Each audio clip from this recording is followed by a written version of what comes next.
말씀 보시겠습니다. 하나님 말씀은 요한계시록 8장 13절 말씀입니다. 하나님 말씀은 요한계시록 8장 13절 말씀.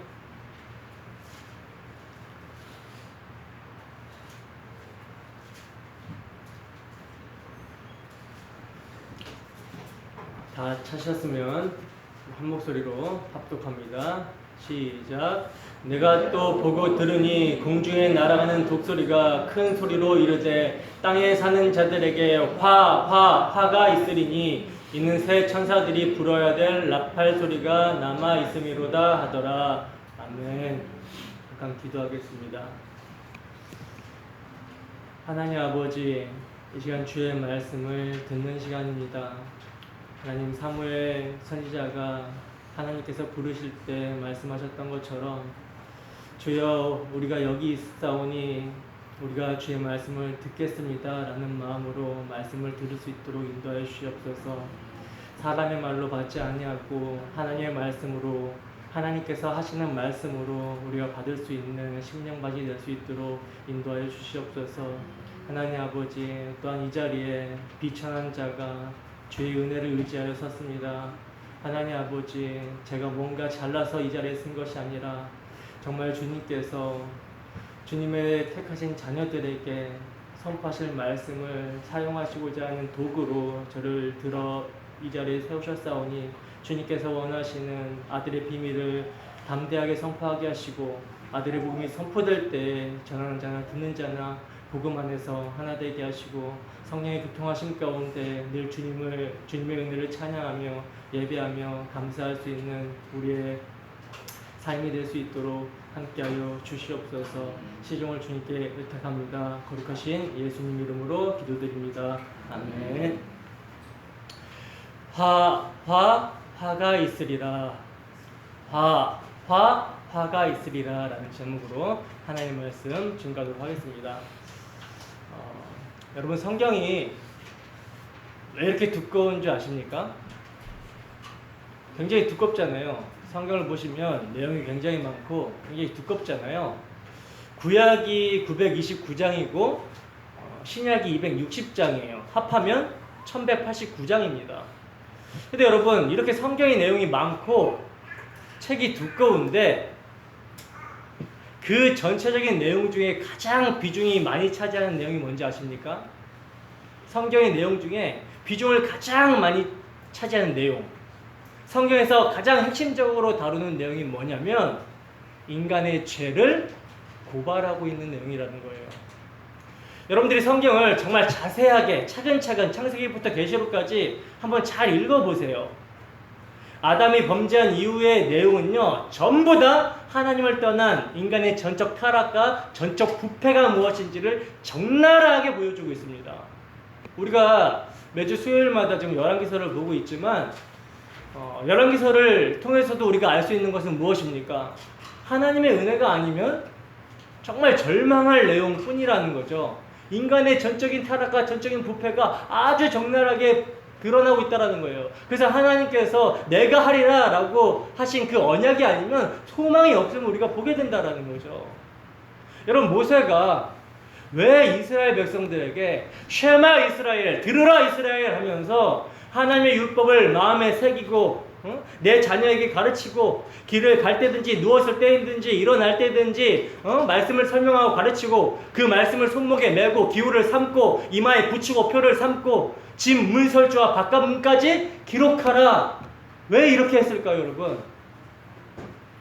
이거 지금 율법의 613가지의 계명, 넓게는 모세오경 전체를 날마다 시마다 때마다 말하고 가르치고 표를 삼으라라는 말씀이거든요. 왜 모세가 이렇게 이야기를 했을까요? 그리고 여러분, 왜 이스라엘 백성들은 날마다 매일매일 아침 저녁으로 상번제를 드려야 했을까요? 이들은 매일매일 똑같이 반복해서 아주 지겹게 상번제를 드렸거든요. 왜? 왜 이렇게 하라고 성경에서 증거를 하고 있을까요? 신약 성경의 규칙으로 보면요, 율법은요 초등교사라고 그래요. 초등교사로서 누구에게 인도하여? 그리스도에게 인도한다라는 거죠. 그래서 율법이 증거하는 것은 누굽니까? 그리스도입니다. 그러니까 율법을 통해서 뭘 깨달아야 돼요? 자기 죄를 깨달아야 되는 거라는 거죠. 그러면 번제는, 날마다 성번제는 왜 드리라고 했을까요? 율법을 통해서 자기 죄를 깨닫고 번제를 통해 이러한 자신들의 죄를 해결하기 위해서 이 땅 가운데 오실 그리스도를 대망하라, 메시아를 대망하라 라고 해서 반복적으로 율법을 가르치라고 하고 반복적으로 제사를 지내라고 했었던 거라는 거예요. 여러분, 성경이 두껍고 내용이 많은 이유는요, 아담이 범한 죄가 얼마나 엄청난 파괴를 가지고 인간 세상을 장악하고 있는지 낱낱이 고발하는 것입니다. 그리고 그 고발을 통해서 우리의 죄를 들추시는 거예요. 여러분, 기독교 신앙에서 죄를 깨닫는 것이 그만큼 중요하다는 거죠. 여러분, 하나님께서는요, 믿지 않는 사람들에게 날마다 율법을 듣고 번제를 날마다 드리라 라고 한 것이 아니라 유월절 어린 양의 피로 구속하신 당신의 백성들에게 쉐마 이스라엘 하시면서 율법을 날마다 기억하고 들어라, 아침 저녁으로 상번제를 드려라 하셨던 것입니다. 마찬가지로 구약 성경이 여러분 우리에게 거울이 된다라고 했으니까, 여러분, 유월절에 어린 양의 실체이신 예수 그리스도의 그 십자가의 피 흘려 주심으로 구속받은 교회에게 예수님께서 다시 오실 때까지 뭘 기념하라고 하셨어요? 그의 죽으심을 기념하라고 하셨습니다. 여러분, 기념이란 단순히 과거에 일어났던 사건을 기억하는 정도가 아니라 그랬죠. 기념이란 과거에 일어난 일이 현재의 나를 나대게 했다라는 것을 마음에 새기는 것입니다. 그리고 그 과거의 사건을 오늘 나의 삶에 현실화되게 하는 거라는 거예요. 그러니까 뭡니까? 절대로 잊으면 안 되는 것이고 늘 마음 가운데 기억하는 것이고 그것을 오늘의 삶에 반영하여 사는 것이 기념이란 말의 의미라는 거죠. 그러면 여러분, 예수님의 죽으심을 기념한다라는 것은 뭐겠습니까? 이건 여러분 세상의 기념과는 달라요. 세상의 어떤 특정한 날을 기념하는 것과는 다릅니다. 세상의 기념은 단순히 과거에 있었던 일을 상기시키는 것 정도 이거지만은 예수님의 죽으심은 2000년 전의 일이 오늘 나의 삶의 실제가 되어야 된다는 거예요. 이것이 성령이 하시는 일이라는 거죠. 그래서 우리는 그가 나의 죄가 되어 죽으셨다는 사실을 실제화해서 마음에 새기고 믿음으로 그것을 오늘 나의 삶에 살아내야 되는 거란 말입니다. 여러분, 성도들이 교회로 모여서 하는 일은 예수님의 죽으심을 기념하는 것입니다. 그래서 설교의 핵심은 우리의 죄가 무엇인지를 책망하고 드러내는 거예요. 성령은 이 말씀을 적용하시는 것입니다. 왜냐하면 죄를 깨달아야 우리의 죄가 되셔서 죽으신 주님의 죽음의 의미를 알게 되는 것이고, 여전히 죄인 우리의 죄가 어떻게 해결되었는지를 알게 되는 것이고, 여기서 믿음으로 자유함이 생기는 것이며, 이 놀라운 일을 행하신 하나님을 찬양하게 되는 것이고, 여기서 뭐가 나와요? 감사의 삶이 나오게 되는 거라는 거예요. 제가 여러분 그동안 정말 죄에 대해서 아주 집요하게 설교를 했습니다. 예수님께서 이런 우리의 죄가 되셔서 죽으셨다고 아주 집요하게 설교를 했다라는 거예요. 근데 여러분의 마음 가운데 정말 죄가 뭔지를 아십니까? 예수님께서 이러한 나의 죄가 되어서 죽으셨다는 사실에 정말 상한 심령이 되십니까? 그 상한 심령으로 용서의 기쁨, 구원의 기쁨을 누리고 있습니까? 그리하여 정말 자원함으로 기쁨과 감사의 삶을 살아가고 계십니까? 여러분, 신앙의 핵심은요, 우리의 감추어졌던 죄가 드러나고 그 죄의 깊이를 알아가면 알아갈수록 은혜의 깊이를 알게 되는 원리라는 거예요. 그래서 죄가 더한 곳에 뭐가? 은혜가 더욱 왕노릇한다라고 말씀하고 있는 거란 말입니다. 근데 제 말을 또 오해하지 마세요. 죄를 지으면 막 살면 더 은혜가 넘치겠네, 이게 아닙니다, 여러분. 하나님의 은혜를 알게 된 자가 어떻게 막 살 수가 있겠습니까? 죄를 지으면 어떻게 막 살아요? 그게 아니라 우리는 죄의 몸을 입고 있기 때문에 아직 부활의 몸을 입지 않았잖아요. 영광의 몸을 입지 않았잖아요. 그래서 옛사람의 습관과 소욕이 있다라는 거죠. 그런데 여러분, 우리가 이 옛사람의 소욕, 습관들이 말씀에 의해서 폭로되면 폭로될수록 절망하는 것이 아니라 이런 우리를 구원하시기 위해서 십자가에서 피 흘려주신 그 주님의 은혜를 상한 심령으로 의지하게 되는 거라는 거예요. 그래서 감사로 나아가게 되고 찬양하게 되는 것입니다. 의인은 7번 완전하게 넘어진 것 같아 보이지만 다시 일어선다라는 거죠. 누가 붙잡고 있기 때문에?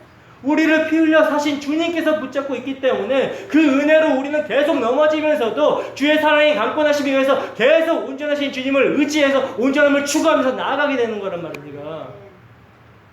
여러분, 우리는 죄를요 피상적으로 장난식으로 얘기할 수 없어요. 내가 어차피 죄인이니까 뭐 이런 식으로 말할 수가 없습니다. 진짜 죄가 무엇인지, 하나님을 거스르고 반역하는 우리의 모습이 무엇인지를 알게 되면, 그리고 이러한 우리의 죄 때문에 예수님께서 저주의 십자가를 달리신 그 의미가 무엇인지를 알게 되면 우리의 마음은 뭘 미워할 수밖에 없어요? 죄를 미워할 수밖에 없어요. 날마다 상한 심령이 될 수밖에 없으며 오직 구속하신 주님만을 의지하는 삶을 살아가게 될 수밖에 없습니다. 자신의 연약함을 핑계대지 마세요. 자신의 죄로 인해 지금 하나님께 나아가지 못하는 것으로 핑계를 대지 마십시오. 이건 완악한 것입니다. 주님께서 오늘이라는 날을 허락하셨다는 것은 보라 지금은 은혜 받을 만할 때요, 보라 지금은 구원의 날이로다 라는 거예요. 여러분, 우리는 주님 앞에서 자신이 연약하다고 느낄수록, 부족하다고 느낄수록 더욱더 주님 앞에 나아가야 됩니다. 자신의 죄인됨을 폭로당하고 알게 되면 알게 될수록 더욱더 십자가 앞으로 나아가야 됩니다. 그 십자가를 날마다 기억하고 그 십자가의 사랑의 깊이와 넓이와 크기와 높이를 알아가는 가운데 주님 앞에 진정으로 감사하는 삶이 나올 수 있는 거라는 거죠. 근데 마음을 강팍하게 가지고 설교자 입을 통해서 죄에 대해서, 의에 대해서, 심판에 대해서 책망하시는 성령의 음성을 듣지 않는다면 오늘 본문의 제목처럼 화가 있을 것입니다.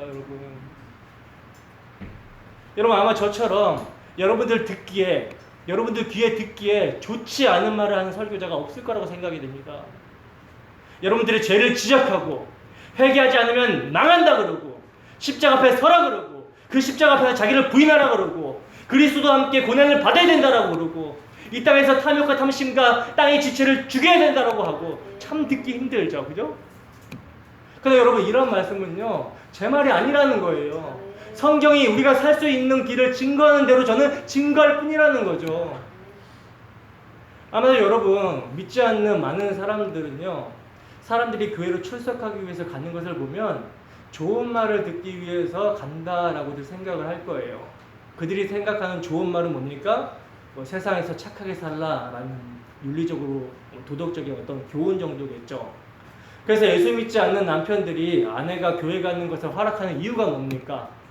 교회 가가지고 좋은 말 많이 듣고 좀 착한 아내가 되라는 바람이 있다라는 거죠. 그리고 좀 더 나아가서 뭐예요? 나는 믿지 않지만 그래도 신이 있다면 내 아내가 교회 가고 그렇게 신에게 기도하고 정성을 바치니 복을 좀 주지 않겠거니 하는 그런 생각도 있을 거라는 거죠.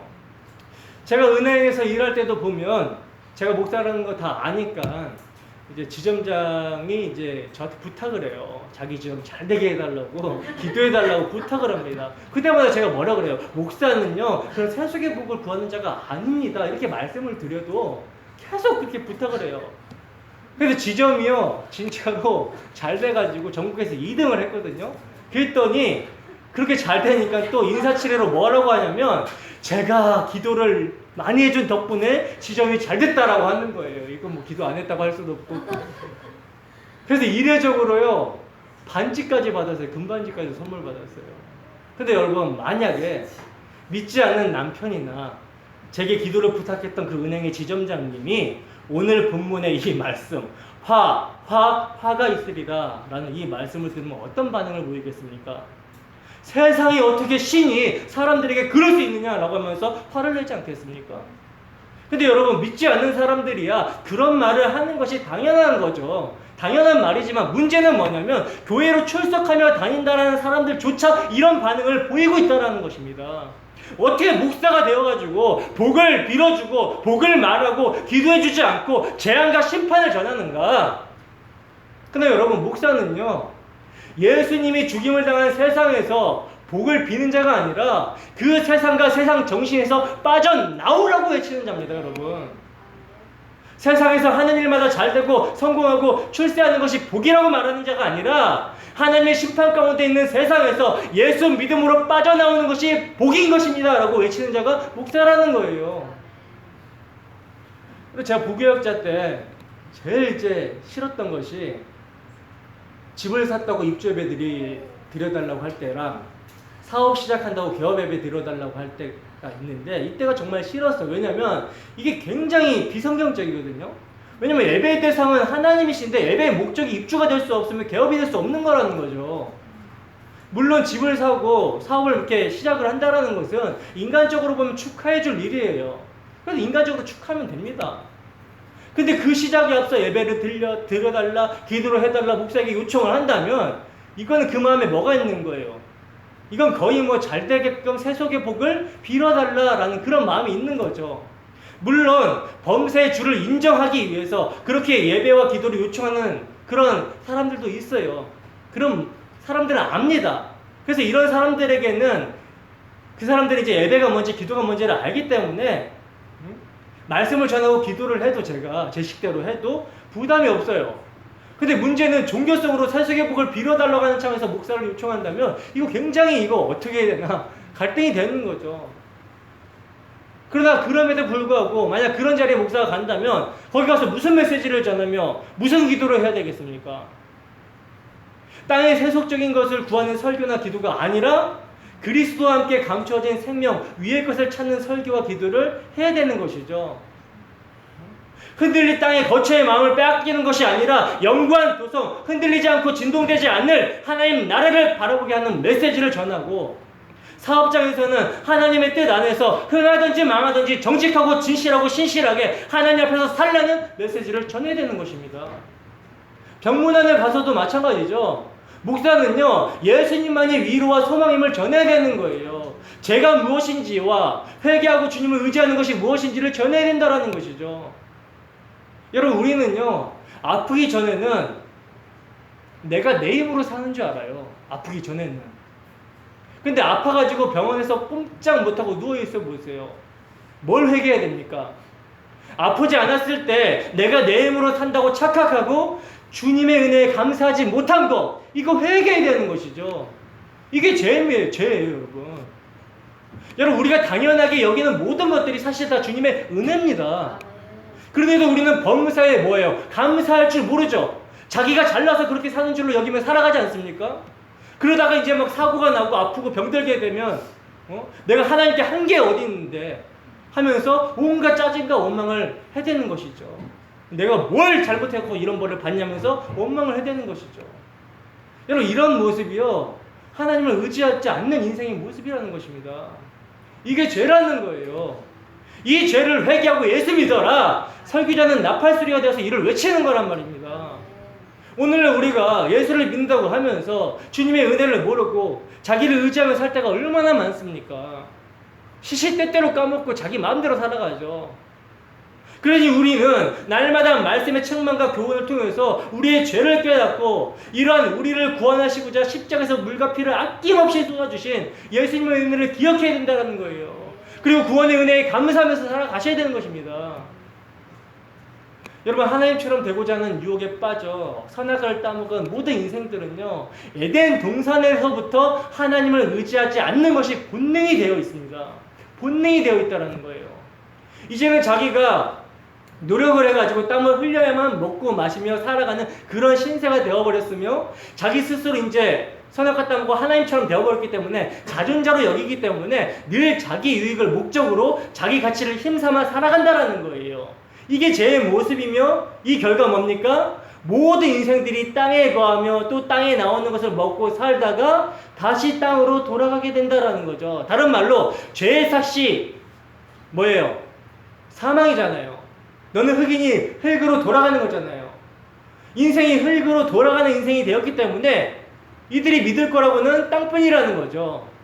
여기서 땅이라는 것은 뭡니까? 인간들이 믿는 존재의 기반, 바다, 강, 해, 달, 별 다 포함하고 있는 거란 말입니다. 이걸 믿고 살아가죠. 그러나 하나님의 백성은, 하나님의 택하신 자녀들은 하나님을 반역하고 거스르는, 자기 배를 신삼고 자기 자신을 힘삼고 자기 가치를 의지해서 살아가는 이러한 죄악된 세상과 세상의 정신으로부터 빠져나와야 된다는 거예요. 그래서 하나님께서는 내 백성아 거기서 나와라 하시면서 지금 나팔을 불고 계시는 거란 말입니다. 왜? 하나님의 백성들의 죄를 대신해서 누가? 하나님의 아들이 심판을 받으셨거든요. 유월절 어린 양의 피가 뿌려졌기 때문에 그들이 빠져나온 거란 말입니다.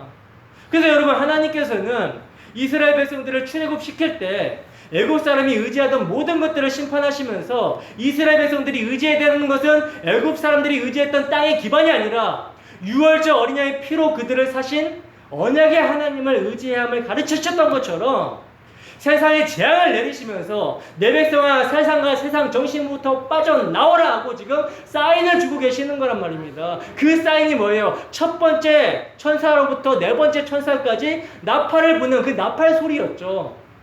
땅의 기반이 무너지는 그 나팔 소리를 울려 퍼지지 않았습니까? 그래서 첫째 천사부터 넷째 천사의 나팔 소리가 울려 퍼질 때 땅과 바다와 강과 하늘에 뭐가 쏟아져요? 재앙이 쏟아졌던 거예요. 하나님의 어린 양이 죽임을 당한 땅에서 나오라는 것이죠.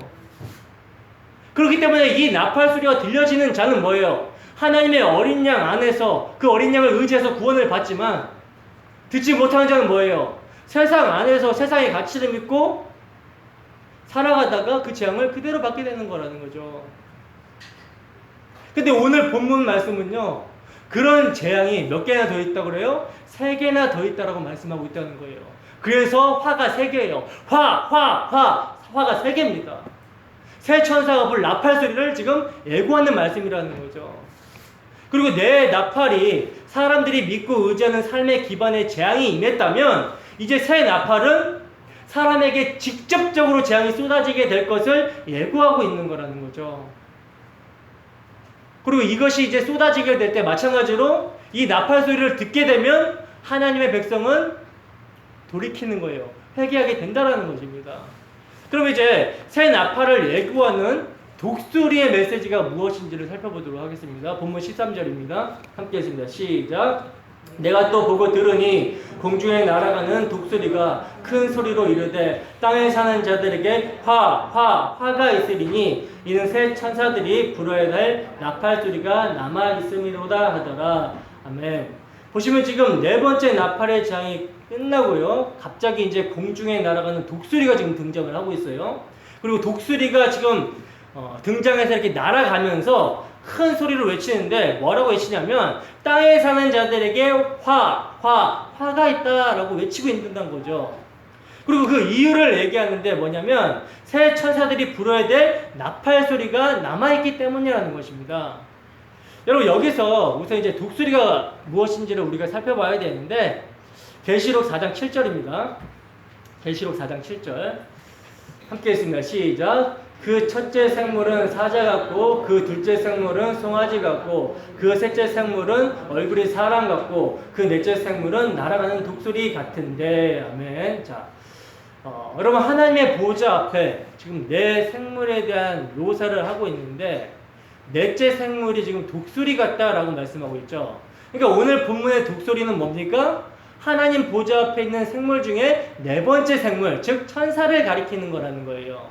그리고 이 내용은요, 사도가 에스겔서 1장 10절의 말씀을 인용해서 묘사한 표현이거든요. 여러분, 사도가 천사를 독수리로 이렇게 묘사를 했다면 여러분, 이 독수리에는 어떤 상징적인 의미가 있겠죠. 그죠? 성경을 많이 보신 분들이라면 성경에서 독수리 하면 이제 두 가지 의미가 딱 떠올라야 되는데, 하나는 뭡니까? 하나님의 보호하심과 인도하심, 다른 말로 구원이죠. 또 다른 하나는 뭡니까? 심판이에요. 항상 성경은 구원과 심판, 이 양면성을 이렇게 드러내고 있다는 거죠. 한번 찾아봅시다. 출애굽기 19장 4절입니다.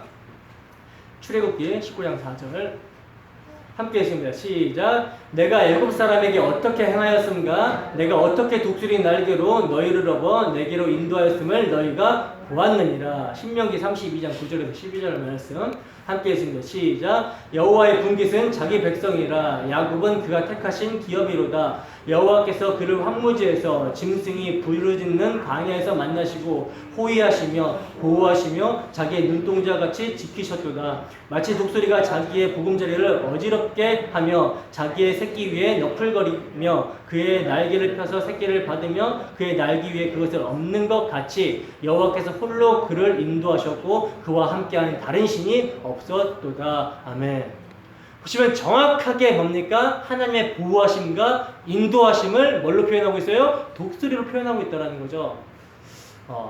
이뿐만 아니라 성경에서 또한 독수리는 심판을 상징하는 동물이기도 해요. 자, 신명기 28장 49절.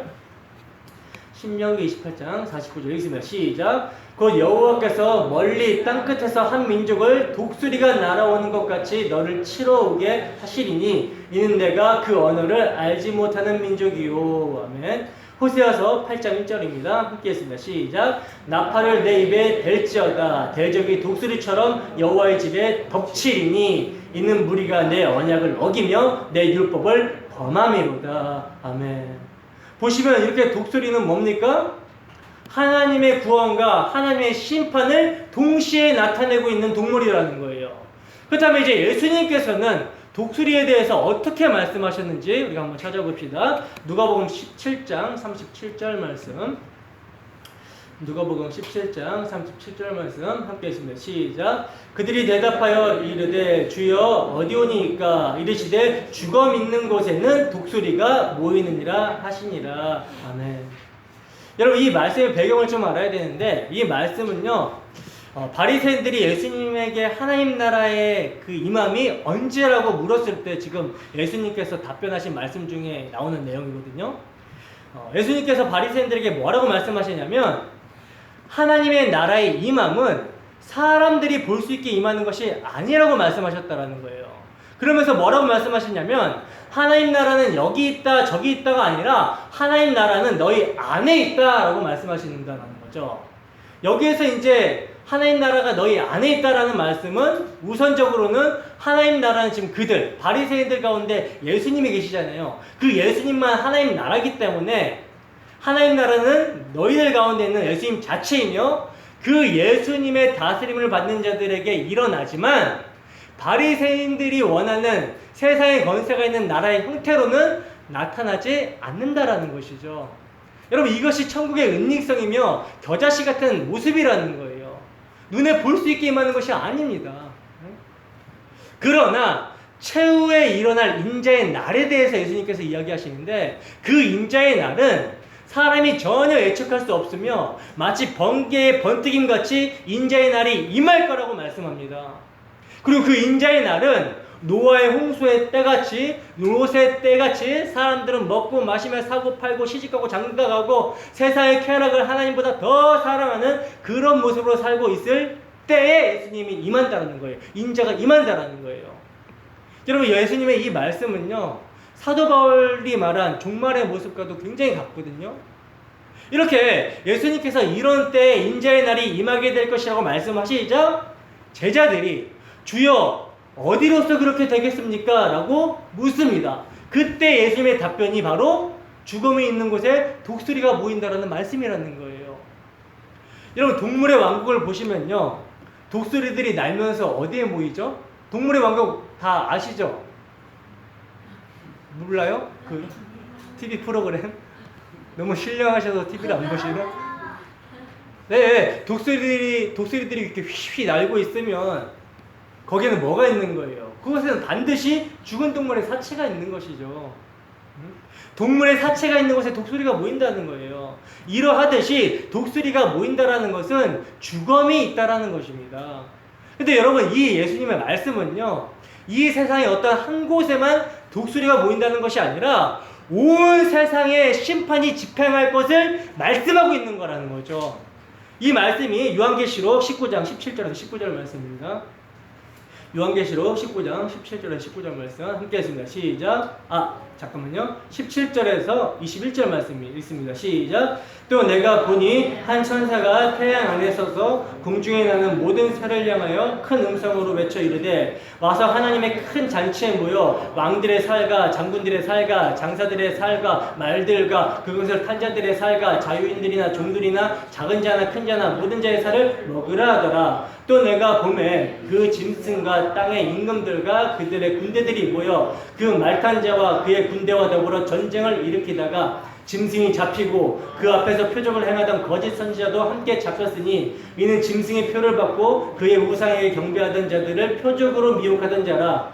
이 둘이 산채로 유황불 붙는 못에 던져지고 그 나머지 말탄 자의 입으로부터 나오는 검의 죽음에 모든 새가 그들의 살로 배불리더라. 아멘. 여러분, 지금 이 계시록의 말씀은요, 백마 타신 이의 심판이 집행이 되고 나서 또 다른 장면이 지금 펼쳐지고 있는 거거든요. 한 천사가 나와가지고 모든 새를 향해서 뭐라고 얘기하냐면 왕들, 장군들, 장사한 자들, 뭐 자유한 자들, 종들이나 작은 자나 큰 자나 간에 그 모든 자의 살을 먹으라고 하는 거예요. 21절에 보시면 새들이 그 살로 배를 불린다고 그러죠. 여러분, 참으로 지금 무서운 심판의 장면입니다. 이 심판이 십자가에서 일어났다라는 거예요. 영적으로 완전히 성취가 되었다라는 거죠. 그리고 가시적으로 이제 임할 거라는 것입니다. 참으로 무서운 심판의 장면입니다. 하나님의 모든 진노를 받으신 예수 그리스도의 그 십자가의 대속을 믿지 아니하는 자들이 결국은 이렇게 될 거라는 거죠, 여러분. 근데 여러분, 이런 심판을 사람들이 믿지를 않죠. 이런 심판을 믿지를 않으니까 교회마다 사람들을 어떻게 하면 끌어모을까 하고 프로그램을 만들고 그것을 배우러 다닌다라는 거예요. 복음을 연구해야 되는데 그것을 배우러 다녀. 대표적인 게 뭡니까? 두 날개 프로그램이죠. 이런 프로그램을 하는 교회를 가보면요, 커다란 독수리 그림이 붙어 있어요. 그래서 소그룹 모임이라는 날개와 대그룹 모임이라는 두 날개로 난다라 그래요. 거기 가서 얘기를 들어보면. 그리고 벽 곳곳마다 이제 커다란 포스트를 이제 붙여 놓았다라는 거죠. 여러분, 이런 모습을 보면요, 마치 꼭 경쟁을 하는 회사의 구호같이 굉장히 천박해 보입니다. 정말 이런 모습을 볼 때 하나님에 대하여 이게 살아있는 모습이 아니라 죽어있는 모습인 거예요. 정말 죽음이 있는 곳에 독수리가 모인다라는 말씀이 생각이 나는 것이죠. 근데 여러분, 이런 곳에 사람이 굉장히 많이 모여요. 그리고 굉장히 뭐가 특징이냐면 열심히 특심이 있죠. 왜 이런 교회에 사람이 많이 몰려가는지 아십니까? 그건요, 목사의 욕망과 교인의 욕망이 하나가 되었기 때문이라는 거예요. 그건 세상에서도 잘 되고 천국에서도 좋은 자리에 차지하자라는 아주 참으로 과도한 욕심이라는 거죠.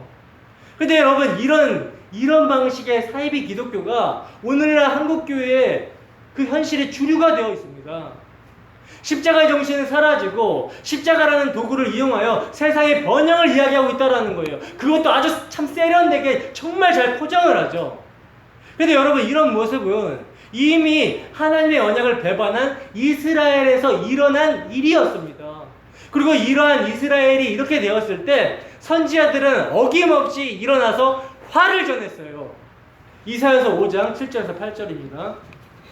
이사야서 5장 7절에서 8절 함께 했습니다. 시작. 무릇 만군의 여호와의 포도원은 이스라엘 족속이요 그가 기뻐하시는 나무는 유다 사람이라. 그들에게 정의를 바라셨더니 도리어 포악이요 그들에게 공의를 바라셨더니 도리어 부르짖음이었도다. 가옥에 가옥을 이으며 전투에 전투를 더하여 빈틈이 없도록 하고 이 땅 가운데서 홀로 거주하려는 자들은 화 있을진저. 이사야서 10장 1절에서 2절입니다. 읽습니다. 시작. 불의한 법령을 만들며 불의한 말을 기록하며 가난한 자를 불공평하게 판결하여 가난한 내 백성의 거리를 박탈하며 과부에게 토색하고 고아의 것을 약탈하는 자는 화 있을진저. 아멘. 여러분, 지금 이사야 선지자가 선포한 단 이 두 곳의 말씀만으로도 뭡니까? 이 땅의 교회와 세상의 현실을 고발하고도 남습니다. 근데 여러분, 교회와 세상이 이런 모습인 것이 남의 이야기가 아니라는 거예요. 여러분, 우리 속에 정말 교묘하게 선지자들이 화라고 저주를 받는다고 하는 그런 내용들이 이루어지기를 정말 우리가 원하고 있지는 않습니까? 그게요, 여러분 삶의 모습에서, 여러분 기도의 모습에서 묻어나와요. 저 속에서도 이런 모습들이 늘 터져나온다라는 거죠. 그러니 가옥에 가옥을 이으며 전투에 전투를 더하는 것을 누가 저주로 여깁니까? 교회가 땅을 구입하고 예배당을 짓고 교육관을 짓고 주차장을 만들고 무덤까지 만들어가는 것을 누가 화라고 하겠냐는 거예요. 오히려 성공이며 복을 받았다라고 말하지 않겠습니까? 여러분, 이게 우리의 모습입니다. 이렇게 우리가 자기의 모습을 보지 못하니 상한 심령이 되지 않으니 복음을 조금 안다고 판단을 잘하면서 정말 교회가 한 몸이라는 것을, 그 몸이 병들어 썩어가는 고통을 느끼지 못하고 있는 거예요. 교회의 이런 모습 가운데 애통함이 없는 것입니다. 그러나 우리를 구원하신 주님께서는 우리더러 울라고 하셨어요. 울라고 하셨다고요. 여러분, 우리는 기도를 해야 됩니다. 주님의 심령을 저희에게도 허락하여 주시옵소서.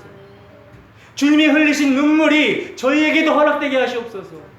주님, 인간들을 향한 우리의 마음이 너무나 강팍합니다. 주변에 수많은 사람이 죽어가고 있는데 우리는 너무나 편안하게 두 발 뻗고 잠을 잡니다. 그들 앞에 누워있는 그 무시무시한 운명을 보면서도 무서워하지 않으며 잃어버린 영혼을 보면서도 울부짖는 소리를 듣고도 가슴 아파하지 않습니다. 이게 우리의 현실이라는 거예요. 복음을 정말 압니까? 알긴 뭘 합니까? 회개해야 되는 것입니다. 그러나 예수님의 말씀을 들어봅시다. 누가복음 6장 20절에서 26절 함께 했습니다. 시작.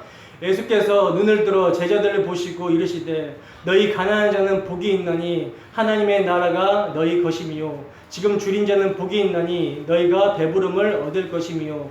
지금 우는 자는 복이 있나니 너희가 웃을 것이미요. 인자로 말미암아 사람들이 너희를 미워하며 멀리하고 욕하고 너희 이름을 악하다 하여 버릴 때는 너희에게 복이 있도다.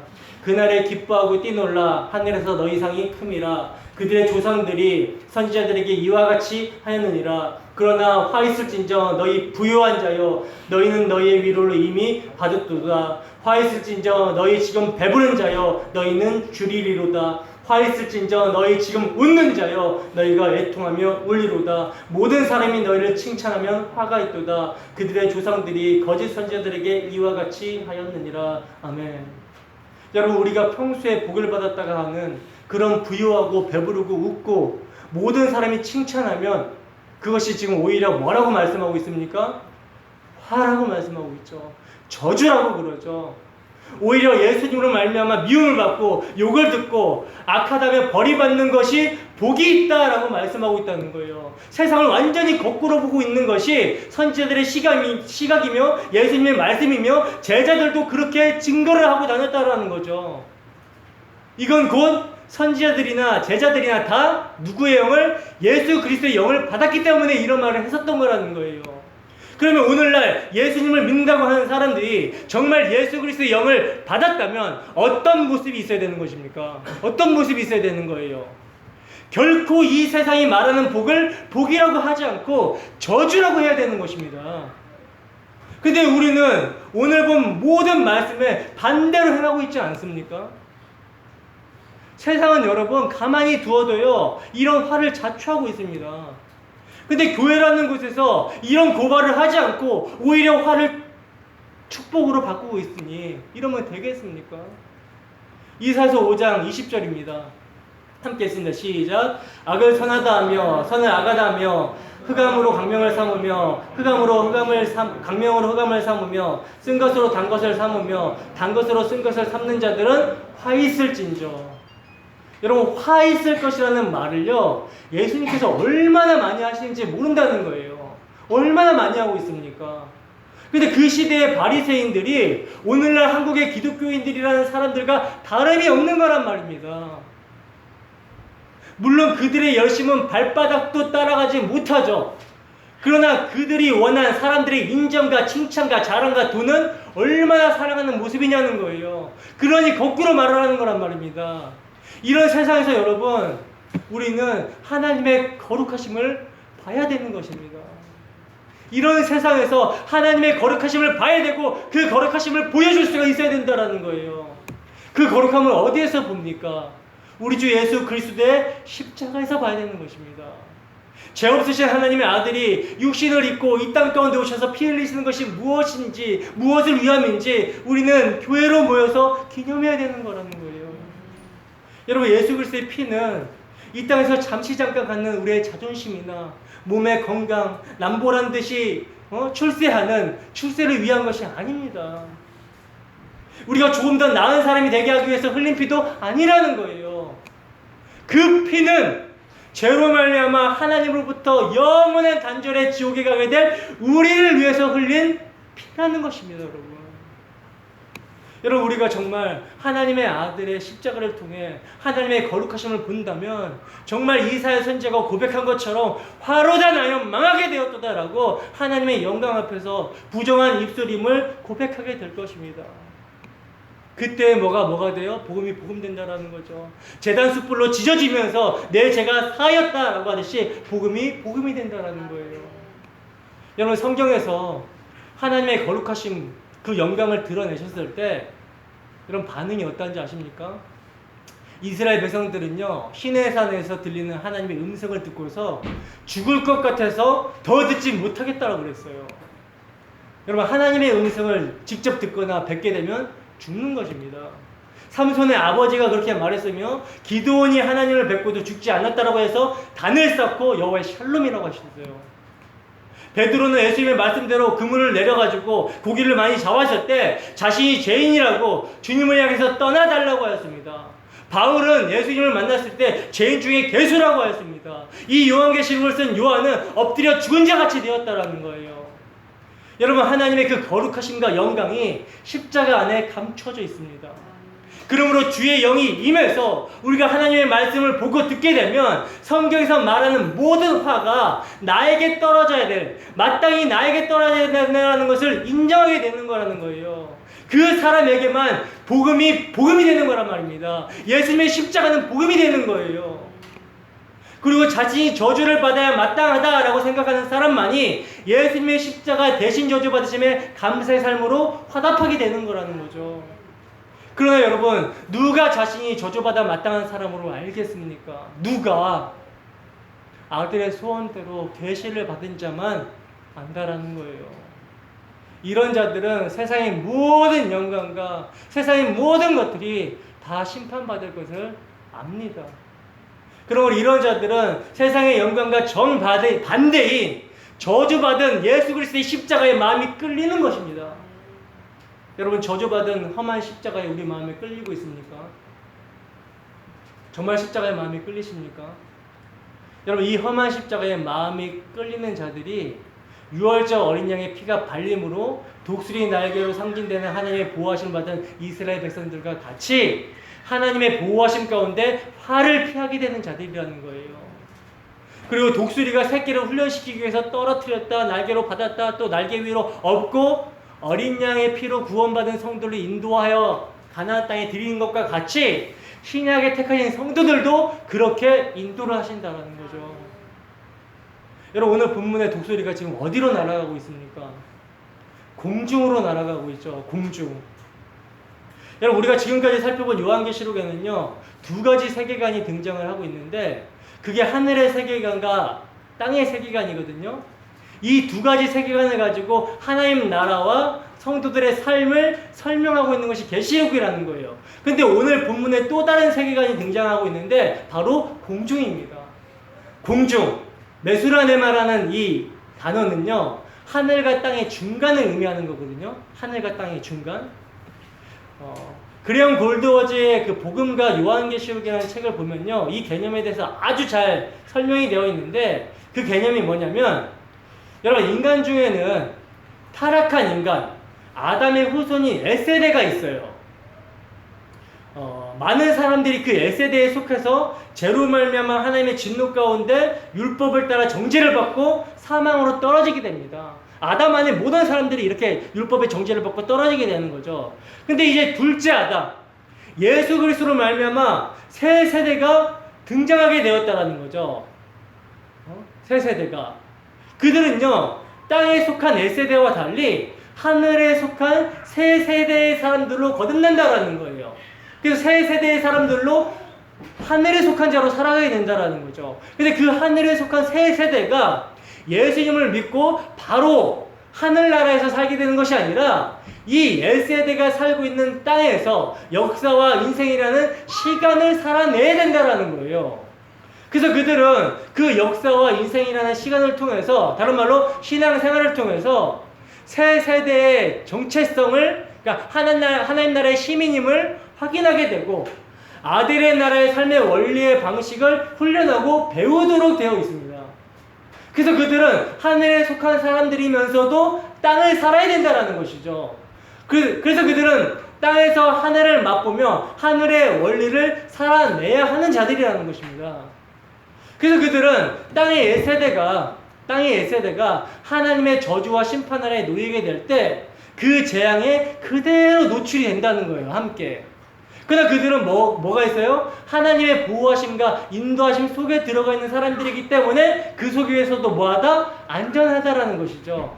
아니, 안전할 뿐만 아니라 그 재앙 속에서도, 그 화 속에서도 자신의 죄를 깨닫고 회개하며 자신을 구원하신 예수 그리스도의 은혜를 구하며 하나님과 하나님 나라를 배워가게 되는 거란 말입니다. 뿐만 아니라 하나님께서는 그들을 인도하시고 보호하시면서 그들의 삶을 세상의 화를 선포하는 삶이 되게 하신다는 거예요. 그런 의미에서 하늘도 아니고 땅도 아닌 하나님의 보호하심이라는 독수리의 날개 아래 공중을 살게 된다는 것입니다. 그런 의미에서. 이게 여러분 우리가 살아가는 삶이라는 거죠. 사랑하는 성도 여러분, 6월절 어린 양 예수 그리스도께서 우리의 모든 죄를 대신해서 십자가를 지셨다는 사실을 믿는 마음으로 바라보고 있습니까?